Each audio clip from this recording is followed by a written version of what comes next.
Welcome back po mga kaspero sa ating panibawang episode. Samahan niyo naman kami sa aming pamamana ngayong araw na to. Pagkatapos naming dumayo mga kaspero at kinabukasan ay namana ulit kami. At dito lang kami sa malapit lang sa isla. At ang sadya lang namin ay pang-ulam. Kung mayroon mang malaki kaming mahuli ay matik, pangbinta agad yan. At kasama pa rin natin sila Geo Adventure, YouTube channel, Silent Hunter Bugoy at si Papa Tonyo.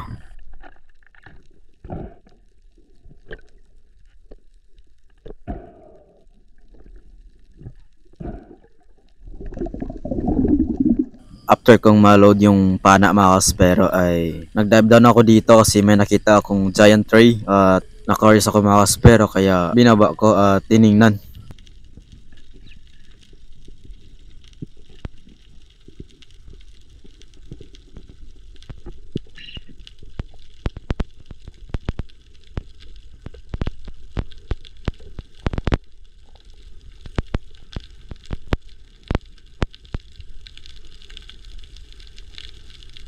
At napansin ko dito sa Reyna Tomakas pero ay putol na yung kanyang bontot kaya hinawakan ko na kasi wala nang tinik.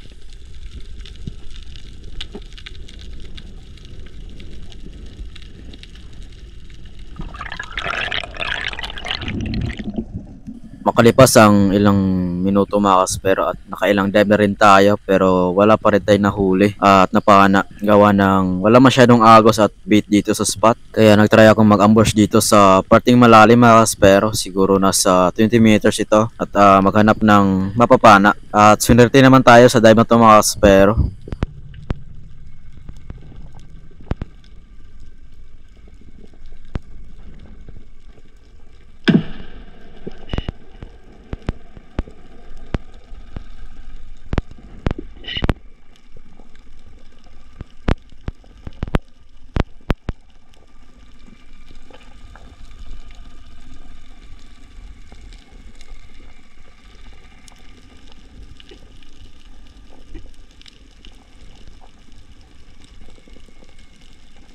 Kung iyo pong napansin mga kaspero ay wala talaga masyadong bait dito sa spot. At dito may napansin na tayo na isang red bass kaso nandun pa sa unahan at sa parting malalim. Kaya ang ginawa ko dito ay nagantay pa ako at nagbaka sakali na lumapit sa atin. At ito yung nangyari mga kaspero.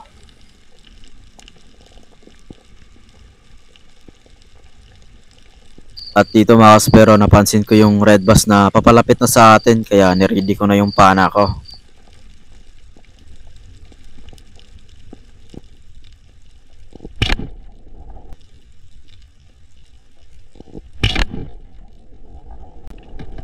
Ang ganda ng patama natin sa red bass mga kaspero na bullseye at hindi na siya nakapaglaban pa mga kaspero kaya ang ginawa ko dito ay hinikpitan ko yung line nang sa ganun ay hindi niya isabit dun sa mga bato at madali din natin ma-secure yung isla na to.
after kong mayatid yung red bus sa bangka mga kaspero at habang nagpapahinga tayo dito ay may napansin akong grouper na gumalaw dito sa ilalim kaya agad ko tong dinive down at ito yung susunod na nangyari.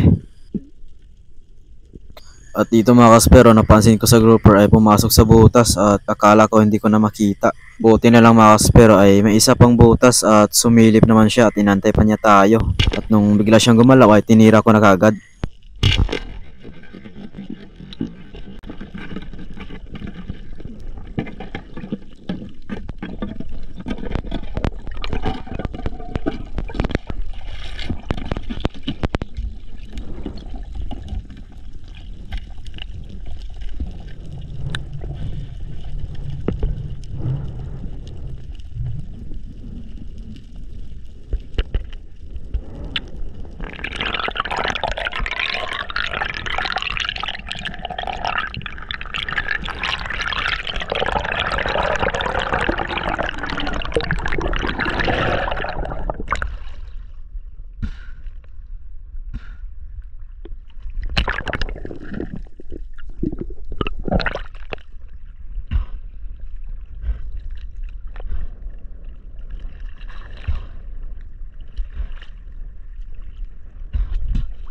Ah! Oh! Oh!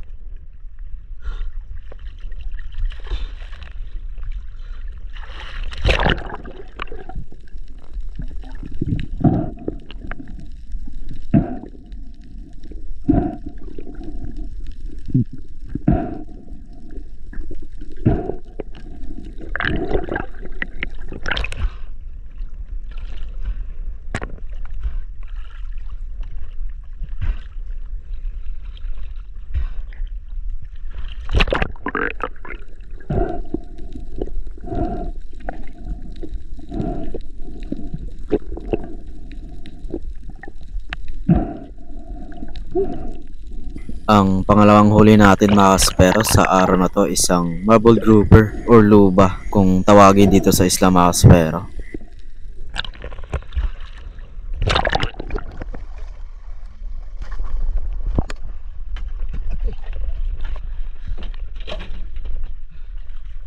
Sumabit yung gloves ko mga kaspero sa hasang ng isda kaya yun, masugatan konti yung daliri natin.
Another dive at another ambush tayo dito mga kaspero at habang nag-ambush tayo dito ay may lumapit sa atin na isang malaking maming mga kaspero. Pero tiningnan lang natin yan mga kaspero kasi bawal yang hulihin.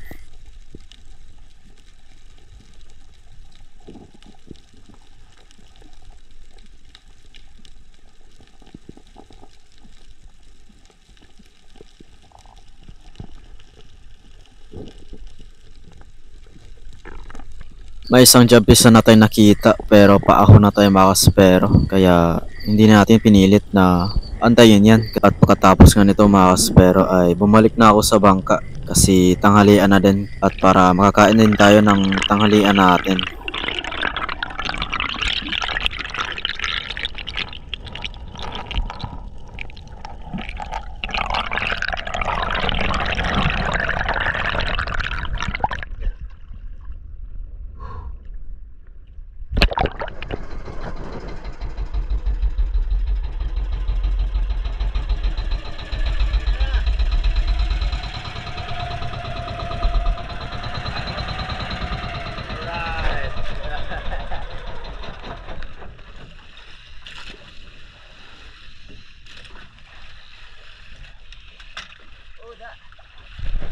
Right.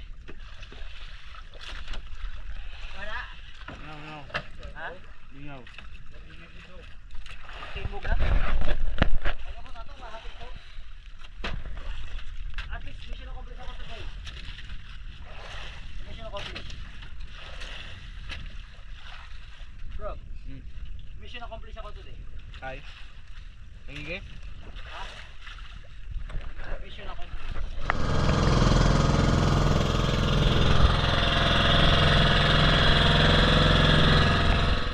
Pagkatapos naming kumain mga kaspero ay lumipat kami dito sa ibang spot. At itong spot na to ay malapit lang din dun sa unang spot natin.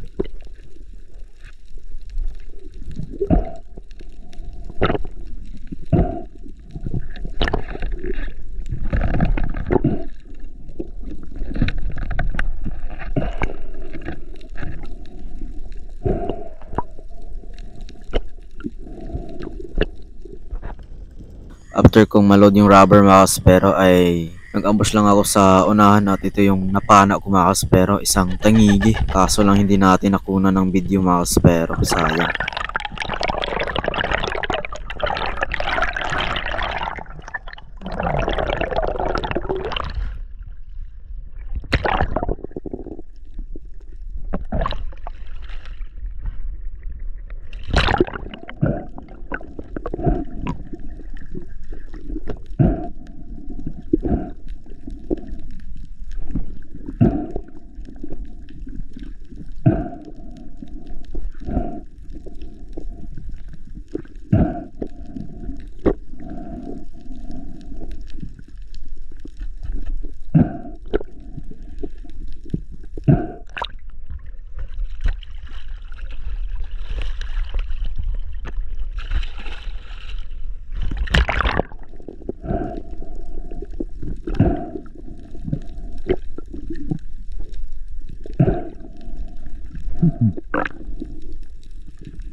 Pagkatapos kong mahatid yung tangigi sa bangka mga kaspero at nakailang dive na rin tayo pero wala talaga tayong nakitang target na. Buti na lang pag abot natin dito sa spot na to ay may nakita tayong isang GT. Buti na lang mga kaspero ay maamo kaya natira natin.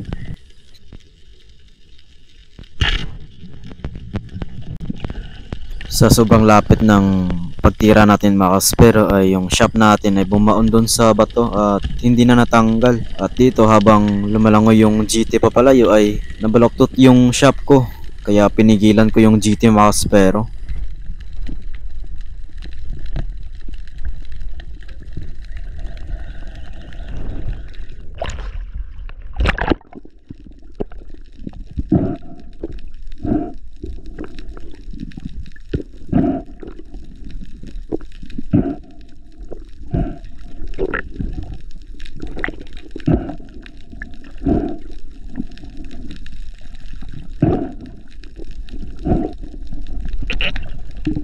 At dito sa part na to mga kaspero ay hinihila ko yung line mga kaspero. Nagbaka sakali na matanggal yung shop natin pero hindi talaga. Kaya ang ginawa ko dito mga kaspero ay nagpahinga na lang ako since yung isda ay nanghina na din.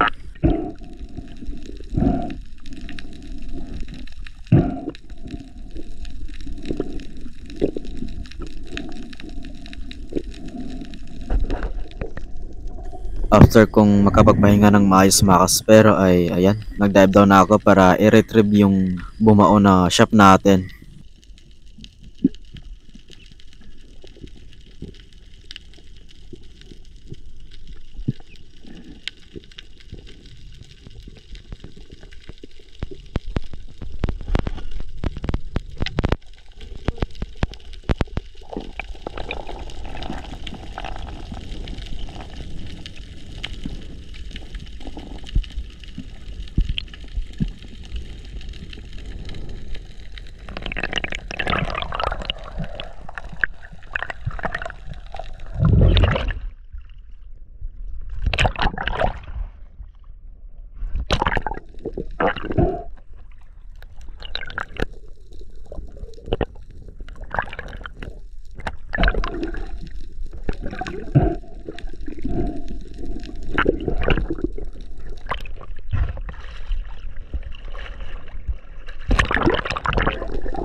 At dito mga kaspero ay nagsagawa ako ng pag-ambush at may lumapit naman na isang tribali or kawayanon. Pero ayaw ibigay yung saktong distansya kaya hindi ko na lang pinilit. At pagkatapos nga nito mga kaspero ay bumalik na ako sa bangka at umuwi na kami pabalik sa isla.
Yan mga kaspero. Alright.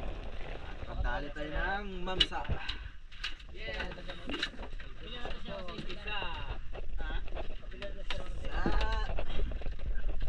Bayang. Layo na kayo na. Balik pa daw yung pumaw. Ay, lagi.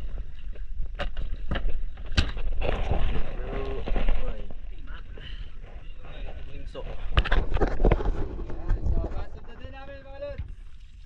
Batang Spiral champion ngayon. Hindi, si Joy. Si Joy. Si Joy ang champion ngayon. Yo, what's up? Sir. Morning. Morning, sir. Morning. Dami yung uli mga idol. Idol. Guys, sino nakuli niyan guys? Ano yan guys? Nakalimutan guys yung mga mananaay. Right. Right. Siya, alam mo ba na siya? Siya nga. Tapos mga lods, mura dyan na nakuha. Nakapalit ako dito, nangigiwan ako mo. Kinsa man? Ikaw. Ikaw pa kapay? Asa to, katong dilaw nga pambot.